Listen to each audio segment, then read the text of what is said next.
So I wanted to do just a little bit of the video on warrior tanking. Since I did one with my lonely noob character on a little while ago about just kind of how to play the warrior in general, like how I approach the warrior. I pulled out my little cutesy Ellie girl, my little Ellen here, which I know a lot of people will be like, oh my god, he's playing an Ellen, he's a guy. But you know what? I play whatever works best. And this cute little Ellen can kick some major ass. Ellens are very good for warriors because their Righteous Fury skill on an Ellen moves a little bit further and quicker than it does in a lot of the classes. And the animations for Ellens for warriors are very smooth. So I find them to be a little bit more fluid, a little bit quicker to move around with, which I find to be beneficial for tanking, obviously. The setup for them is pretty basic. I use the Fine Anarchic crystals, the Concac here. Fine Anarchic, which is basically reduced damage from bosses. And I use Threatening Crystals in all my slots, but you don't have to. There's other ones you can use, but I like to just use the Threatening Crystals, especially with all the gunners and stuff trying to pull threat.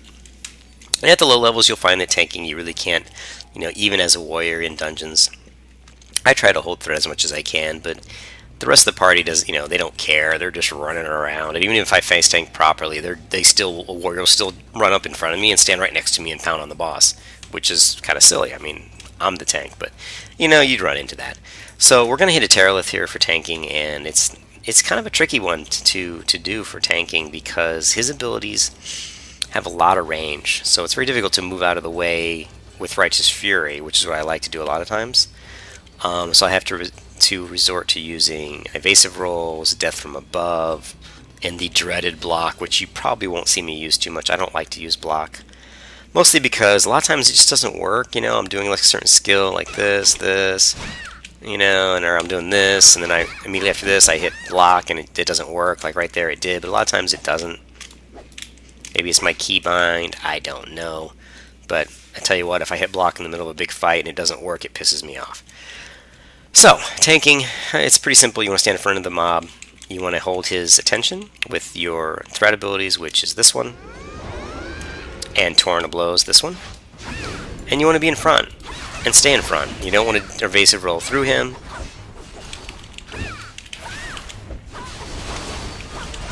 So here I evasive roll to the side so I can keep the mob in front. Right there I did a Righteous Fury to the side. Toss this little threat maneuver in. I'm going to go ahead and just do a little damage off the left side of the mob. Okay, I should turn the music down, it's too loud. Okay, he's going to do his little spin, so I'm just going to move out of the way. I'm going to sprint over here. And do a little roll. Okay, now I'm back in. Okay, we'll do that. Again, Righteous Fury, well, it wasn't available to me. Evasive roll. He's going to do his little spin again, so I'm just going to move out of the way. Evasive roll. Death from above. Block. Okay, I did use block. Didn't really have an leaping strike. But the important thing here, evasive roll, is to keep him in front. Oh, and there's the dreaded, I don't know what you want to call that. The moonwalk. He moonwalked over me, basically. Kind of hard to avoid sometimes. He's going to do his ranged attack, so I'm just going to move in.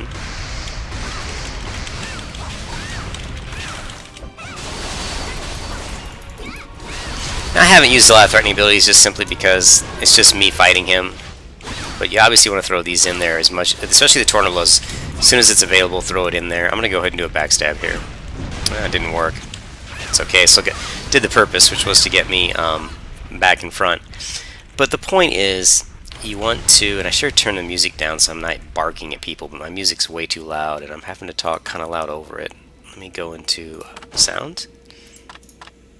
Where's my background? Turn this shit down, holy hell. But the point you saw is to stand in front of the mob and move side to side. So, if you can, if this little orb, blue orb here is his left foot and this orange orb is his right. For the Teralith, I think you want to stay next to his hand that's the kind of the hammer hand, the one that's still connected to his whole arm. Because that way you can easily avoid it by moving around it this way to the right. If you're over on his other hand, which is the disconnected hand, it's kind of like that little piece of rock at the end. It's almost like he's got a flail. if you think of it that way. He spins that around a lot. It's more difficult to get away from. It's got more range.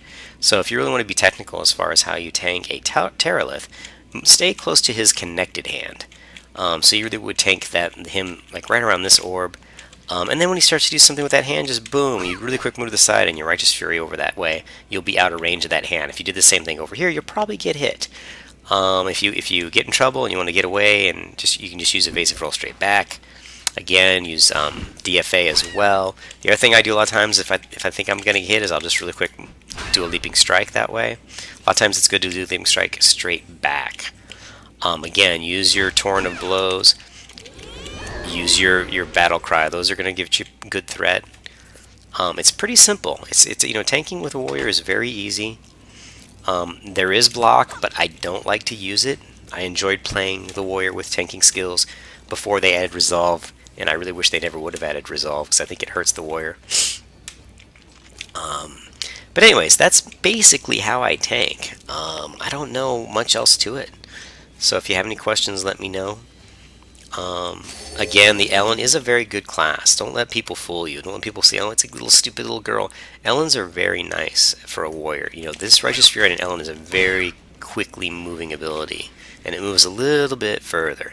Let's look at these hands again. Okay, so I want to be close to this big hand. I like this big hand. It seems to be a little easier to get away from. So I'm going to throw in a torrent of blows. He's just going to do some sort of... I'm not sure what he was doing there. Let me zoom out a little bit. He kind of... I was facing his back, that's why. I expected his connected hand to be on the right side. And when it was on the left, I thought that was odd. That's because I was behind him. So when he spun around, it threw me off a little bit.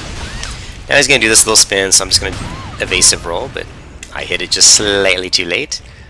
Dodge to the side. Okay, let's just end the video right here. A little bit off on those two moves, but that's okay. We'll sprint back in. Yeah, we'll just... I'm going to evasive roll again. See there, I blocked, but it was just slightly late. I don't really like block. Do a little roll. We'll backstab him here. I did a roll into a DFA just because I'm so low on health I didn't want to get hit. We'll go ahead and pop a potion. And we'll grab some health. But I'm going to end the video here because I was kind of out of tanking mode there, so I let myself get hit because I was talking.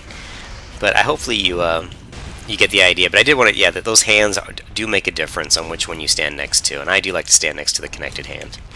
I think that's a good tip for the Tera.